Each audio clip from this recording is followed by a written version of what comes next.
Royal knocks out BBC, BBC.com under fire for disrespectful, hit piece against the monarchy. The fuss began when news broke that Queen Elizabeth, Prince William and Prince Charles had combined to threaten the BBC with a tri-household boycott over a new documentary, entitled The Princes and the Press. The film, it was reported, would claim that their offices had briefed against Prince Harry and Meghan Markle to undermine them as their plans to depart the British monarchy became public.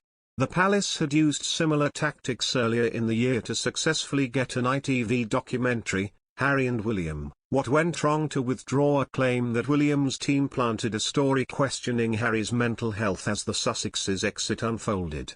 But the BBC would not be cowed.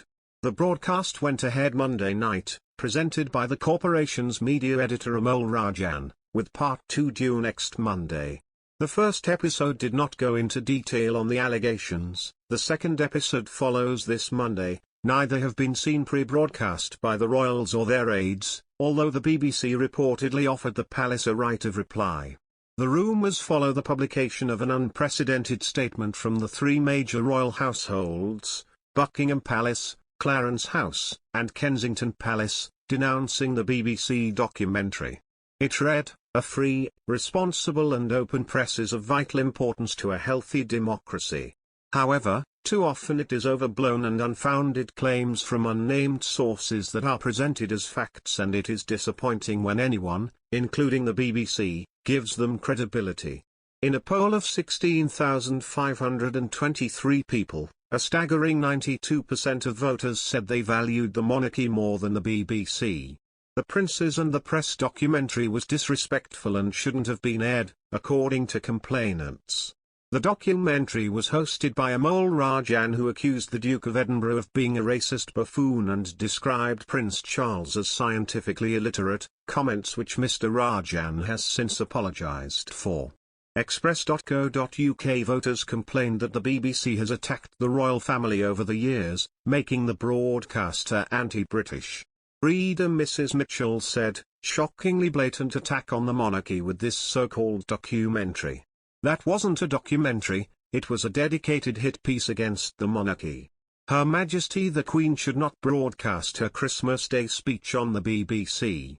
In a statement, the BBC defended the documentary and said, "The Princes and the Press explore the relationship between the media and the monarchy, focusing on the younger royals.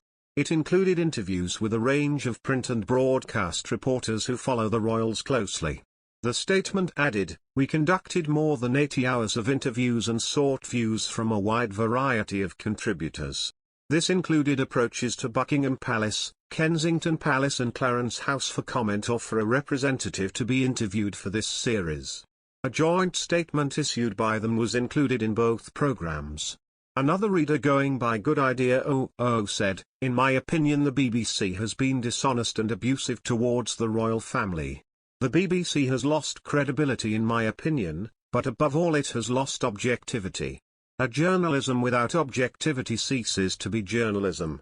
Another voter going by Janet 1958 commented, "I've always been a supporter of the BBC, but now they seem to be run by the left-wing woke brigade and it's getting out of control. You can no longer rely on the BBC to offer a neutral point of view on the news." A BBC spokesperson said, "Impartiality is at the heart of the BBC's mission and public purposes, and one of our top priorities, which is why last month we published a 10-point plan to further strengthen this commitment and why independent research consistently shows BBC News is the most trusted news source in the UK." This week the BBC quit Stonewall's staff diversity scheme, even though the broadcaster insisted its payments to the LGBTQ+ charity had not affected the impartiality of its journalism. Instead, the BBC said, the issue was the external perception that membership could theoretically affect the impartiality of its journalism on topics such as trans rights. Explaining the decision on women's